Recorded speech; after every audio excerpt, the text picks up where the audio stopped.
प्यारा तुम গাইস खाओ আজকে আপনাদের সাথে একটা মজার ব্যাপার শেয়ার করতে আসলাম। তুমি খাও জীবনের প্রথম তাকে খাওয়াই দিচ্ছে তার বাবা, আর সেও কি সুন্দর করে খাচ্ছে, কিন্তু দাও। খাচ্ছে কেন জানেন? ওই যে হুম। সে টিভি দেখতে দেখতে খাচ্ছে, আর এই যে এ হচ্ছে সুযোগের সাথে ব্যবহার করে খাওয়াই দিচ্ছে। যাক, আলহামদুলিল্লাহ, এটা ভেবে আমার খুব খুশি লাগতেছে যে আমার জামাই আমার মেয়েকে খাওয়াই দিচ্ছে। ঠিক আছে, জীবনে তো কোনোদিন মানে কোনো কিছুই করতে চায় না। বাবুর কোনো কিছু আসলে আপনি এখন পড়াইতে পারেন না?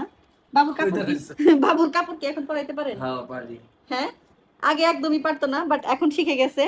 ব্যাপার না, আস্তে আস্তে সবকিছুই শিখে যাবে। তো আজকে আমার মেয়েকে খাওয়াই দিচ্ছে দেখে আমার কিন্তু খুব খুশি লাগতেছে, মনে হচ্ছে যে এর জন্য তাকে তার gift চেয়ে করি। বড় কথা হচ্ছে কি জানো? কি? তোমার হচ্ছে ধরো যে কি বলবো, জোরে বলেন, জোরে।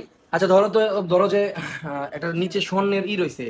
স্বর্ণের ই রইছে, হ্যাঁ ওকে আরে, ধরলাম, স্বর্ণের ই দাঁড়াও, রইছে। স্বর্ণের খনি। হ্যাঁ। ওইখান দিয়ে কিন্তু সাধারণ মানুষ 1 কোটি মানুষ হেঁটে গেলেও বুঝবো না। হুম। আর যে বুঝা সে একজন হেঁটে গেলে বুঝবো। হুম। তোমরা মেয়ে পালতে পারো, কিন্তু তোমরা এই যে মেয়েরে ভাত খাওয়াইতে গেলে 5 বছর না করলে খাইবো না, রেখে দাও, খাইবো না, হুম, দুর্বল না। জীবনেও না, আমার এই, কাছে মেয়ে আজ পর্যন্ত কখনো মানে ও শোনো, আমি না খাওয়াই ওরে আমি রাইখা দেই নাই। ওরে দেখি ছাড়ো, তুমি শুধু গেঞ্জি ধরে টানাটানি করো। শোনো, বাজে ওরে কথা। খাওয়ানোর মধ্যে তুমি 2-3 বার বলছো না যে খাইবো না, রেখে দেন। কিন্তু আরে ও 5-6 বার না করে, একবার হইলেও আ খায়। ফেলে এই যে দিয়েছে, তোমার সাথে কথা ফেলে দিয়েছে। ফেলে দেয় না, তোমার সাথে কথা বলতে যাই, এই কাজ হচ্ছে। দাও যাক, আলহামদুলিল্লাহ, আমার ভীষণ ভালো দাও তো লাগতেছে তুমি, তোমার ভালো যে লাগা বাপ্পি মানে আমার জামাই মোটামুটি উঠাও। আমার মেয়েকে আজকে খাওয়াই দিচ্ছে। মানে ওরে বাবা রে, তুমি দিলা খাওয়াটা নষ্ট করে যাও। তোমার খালি আমি ও শুধু আমার চুলটা নাকি জন্য বুঝলাম না। হ্যাঁ, তুমি সারাদিন ওর বাপের চুলটা নাও, ও তোমার চুলটা নাও, শেষ। বড় বাপের আমি কত সামনে পাই যে আমি সারাদিন চুল টানবো। কথা বলো না, আমার মেয়ের খাওয়াই দাও তুমি। বাবা এই যে ইয়ামি, আমার বাবা খুব খাবার মজা, খাওয়াতে খাওয়াতে দেখি। এই যে, খা। রে তুমি আসলে না। ওরে আবার বাপ্পি, আমি কিন্তু সত্যি মার দিমু তোরে। কার আমারে? ও আমার চুলটা না ছিঁড়ে ফেলে, আমার এত আচ্ছা, সুন্দর বাবা, চুল, ওর আচ্ছা, জন্য তুমি উইঠা নাই হয়ে ওখানে যাইতেছে। ওখানে দেখ যাও। এখন ঝগড়া না করি, কি সুন্দর করে খাওয়াই দিচ্ছে বাবা মেয়েকে। তুমি যে টিভির সাউন্ড কমাইছো কেন? মাশাআল্লাহ, ওই মাশাআল্লাহ, চান্স আমি খাওয়াইতেছি। মাশাআল্লাহ। ইস রে। এই ফাজিল, একটা ফাজিল কই কই রিমোট কই, আরেকটু সাউন্ড দেই, না হলে তো তার দুষ্টু কমবে না। হইছে?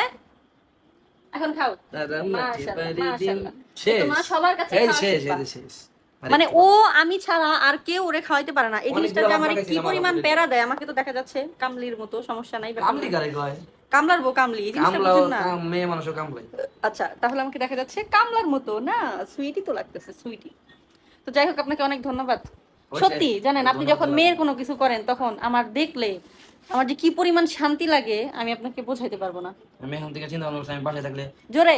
আমি এখন থেকে চিন্তা ভাবনা করছি বাসায় থাকলে মোবাইলও কম চালাবো, আর তোমাদের সাথে কম সময় দিব। আমার মেয়ের আমি সময় দিব, আমার মেয়ের আমি খাওয়াবো। সত্যি